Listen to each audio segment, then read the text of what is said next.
Acho que essa humildade alinhada à sua autoconfiança faz com que você tenha esses altos e baixos, mas não caia de uma vez e fale, não, deu, isso aqui não é pra mim. Perdi o campeonato tal, não, isso não é pra mim. Ah, acho que não vai dar. Não, muito pelo contrário. Isso te alimenta.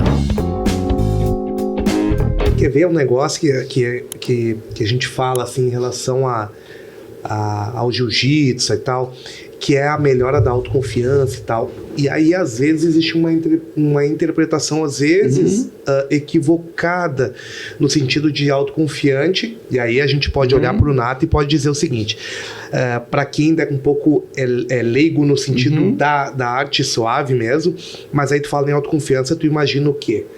É um cara com cara de pitbull, né? Arrogante. Brabo. Brabo. Brabo.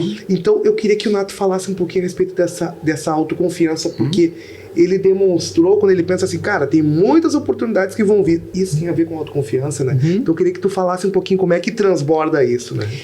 Na verdade, o esporte, ele te dá isso, né? Ele te dá essa autoconfiança, mas também tu tem que saber dosar ela, né? Para não se tornar... não se transparecer arrogância.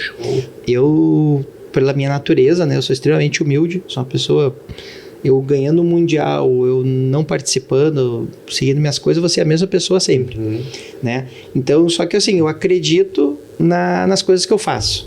Claro, nem tudo vai ser 100%, sim. Mas se tu não acreditar e tu vai ter as intercorrências no caminho, claro, mas tu tem que ter um foco e saber que vai dar certo, e acreditar, e acho que o poder da tua mente, ele não tem nada igual.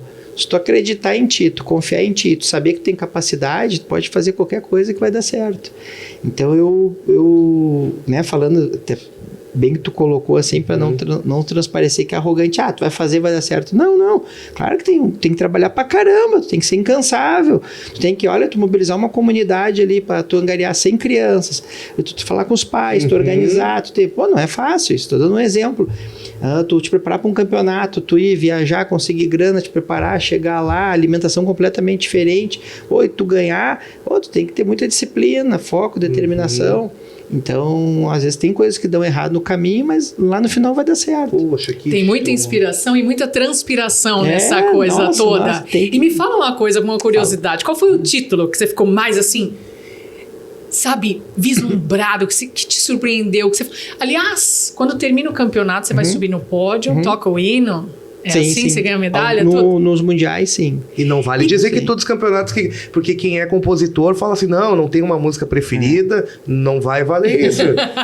Mas vale qual é a sensação de você estar lá? Claro, cada campeonato tem seu gostinho, tem seu porquê, seu motivo naquele... Mas assim, hoje, né, olhando para trás, o principal campeonato foi o meu primeiro brasileiro que eu ganhei. Porque no jiu-jitsu é considerado o campeonato mais difícil do mundo, o campeonato brasileiro. É mais difícil que o mundial.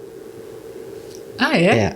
É como, vamos dizer assim, no futebol, tá? Tu ser campeão brasileiro, às vezes é muito mais difícil, às vezes, tu ser campeão da América. Mas tô dando um hipotético. Entendi. Tá? Ou às vezes até que ser campeão mundial lá, tu vai lá os Emirados, joga 2, 3 jogos, às vezes, tu tem que fazer um monte de jogo aqui no Brasileirão para ganhar. Enfim, uma comparação. Sim, entendi.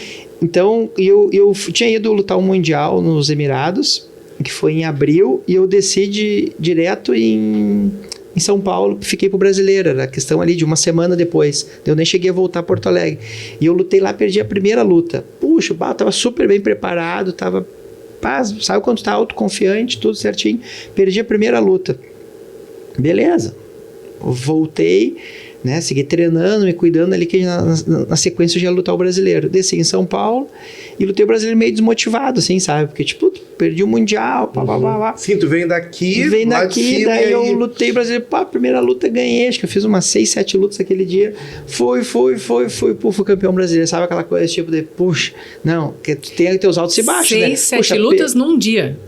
Tinha que fazer. Daí, tipo assim, tu tem teus altos e baixos, tem teus vale-picos, né, no esporte. Às quando tu perde, dá vontade de desistir. Mas não, daí foi o que aconteceu. Daí eu perdi o Mundial. Poxa, não tô preparado pro Mundial ainda. Pô, desço no Brasil, ganho o brasileiro. Pô, sabe? Daí tu, foi um detalhezinho que eu não ganhei lá, mas condições eu tenho. Então, tu fica te autocobrando. Eu sou uma pessoa que me cobro muito. Meu maior adversário sou eu mesmo, né? E daí aquele brasileiro ali foi pra mim foi um tipo assim, tô no caminho certo. Daí voltei o ano seguinte, acho que eu fui prata no Mundial e fui bicampeão brasileiro também. Aí depois, e assim foi, então... Mas esse campeonato brasileiro marcou a tua história. Marcou emocionalmente falando. Foi bem... E você vai contando, você conta que você perdeu e depois que você ganhou e você fala da sua autoconfiança, porque a autoconfiança, no meu entendimento, ela tem um limite entre o equilíbrio e o exagero. Porque uma coisa é você ter autoconfiança com humildade.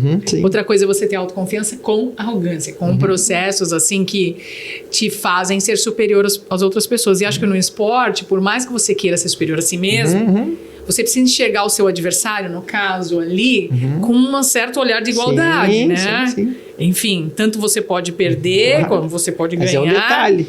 Mas acho que essa humildade alinhada à sua autoconfiança faz com que você tenha esses altos e baixos, mas não caia de uma vez e fale, não, isso aqui não é pra mim. Perdi o campeonato tal, não, isso não é pra mim, acho que não vai dar. Não, muito pelo contrário.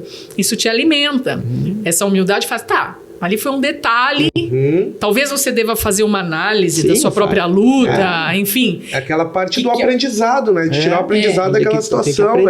Essas lutas são gravadas? Você consegue algumas são, outras não. Agora, nos últimos 2, 3 anos, agora começaram a ter grandes empresas, algumas empresas que estão investindo, que estão gravando, que estão... Hoje tem links... Transmitindo o campeonato. Tem pay-per-view ali que vendem, hoje tem. Que legal, mas até então legal. não se tinha muito. Isso também fomenta o esporte. Inclusive, teve muitas lutas que eu participei que eu não tenho mal foto, eu tenho, porque às vezes viajar sozinho. E daí tu não tem... Você tá lá concentrado. E não tem estrutura nem pra pagar alguém pra tirar foto. Não, então tem fotos que eu perdi muito. Então sempre uma coisa que quando eu tive condições, eu sempre, eu tenho que fazer material, até pra tu poder apresentar pra patrocinador, pra ter. Então porque hoje essa a gente tem estrutura mais. de mídia faz justamente com que mais patrocinadores queiram estar ali. Porque o que o patrocinador quer? Quanto que eu ponho e quanto que eu recebo? Aí é a ele quer dele. estar aparecendo em algum lugar. Então essa questão da mídia é importante também, né? Mas eu acho que essa questão da autoconfiança que o esporte traz, ela tem que ser sempre muito alinhavada com uma questão de humildade. Porque a humildade pode trazer aprendizado, né? E a arrogância não. A gente tem um nível ali de prepotência, às vezes, enfim, eu trabalho com com a escala vibracional, sempre trabalhando a parte emocional ligada à parte vibracional das pessoas e tal. Tem um limite dentro dessa escala vibracional, que a gente chama de 200 Hz, que é o que divide o orgulho da coragem, tá? Quando a gente fala em orgulho, é claro que tem um orgulho positivo de você ter conquistado as suas coisas e tal, mas tem um orgulho ligado à arrogância, ligado à prepotência. E eu digo que nesse nível de orgulho, ele é um limite, porque a coragem te impulsiona. Ele é uma linha tênue que divide ali, tá? E essa divisão, eu digo que esse nível desse orgulho ligado à prepotência, ele faz com que a pessoa cresça até ali, mas não dali pra diante. Ele cresce, mas ele não consegue ultrapassar as suas próprias barreiras. Por quê? Porque tem um nível ligada e a prepotência que fala pra ele que ele já sabe tudo, que ele não precisa aprender mais absolutamente nada, então... Aí vem a decadência. E aí vem a decadência, porque no universo nada se mantém, né? Ou tá assim, ou tá assim. Ou você tá crescendo, ou você tá crescendo. E aí daqui um pouco a coisa não acontece como foi planejada aí nesse nível de arrogância, ao ponto que eu coloco a culpa em todo mundo. Também. E eu não sou o responsável por isso, né? Foi a minha nutricionista que não fez a dieta. O culpado sempre tem alguém culpado. Vai botar a culpa em alguém, né? Então é legal. E aí não é por estar na presença do Nato, assim, e vários campeonatos que ele foi lutar, ele sempre voltou dos campeonatos exatamente a mesma pessoa. A mesma pessoa. Então eu tenho certeza que o nosso convite assim, para te participar do podcast, assim, pode ter certeza absoluta que tem a ver com a maneira que... é um cara que se relaciona super bem, tu vê que tem uma comunicação tranquila, sabe? Então... tu não vê em momento nenhum ele falando que eu sou o bambambam, isso, aquilo. Pelo contrário, sempre na postura dele. Mas eu achei que ele ia ser brabo. Não, mas Que até a cara de brabo, assim, entendeu? Por isso que eu perguntei pra ele se tinha alguma coisa que ele não gostaria de falar, porque vai que eu toco num assunto que ele não quer, e aí ele me dá um golpe, entendeu? Não, e aí assim, como é que ia acontecer a coisa? todos os dançarinos são bons, Sim. Tem uma habilidade, né?